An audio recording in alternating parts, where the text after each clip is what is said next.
Photo लिभि नहीं विवाहर चित्र सेपटे स्टेचर शोई नवबधू स्वामी स्त्रीर पवित्र संपर्क फाट अकाल झड़ी जाइछि।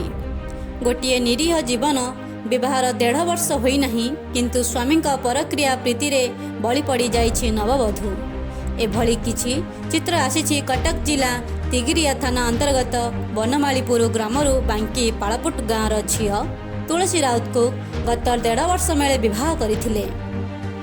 विवाह पर स्वामीर परक्रिया प्रीति स्वामी और स्त्री संपर्क में तिक्तता लगी रही ताहा आज उग्र रूप नहीं। झीर बापा पाखक जाइथिला ज्वाईं कह कि तम झी देह भल नहीं, शीघ्र आम घर को आस।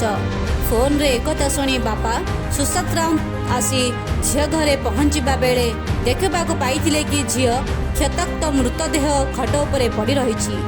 झील को एमिति देखी कांदी कांदी गड़ी जाइथिले। झी मृतदेह पाखरे ठिया होई कांदुछंती वृद्ध माँ बापा। झील को हत्या करा जाइथिबा जानिबा परे बापा तिगिरिया थाना रे लिखित अभियोग करथिले।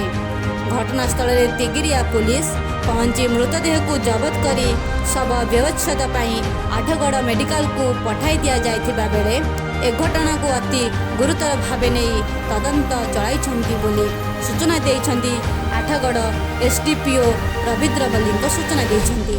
कटक रु Manas Kumar Sahu report Times of Kalinga.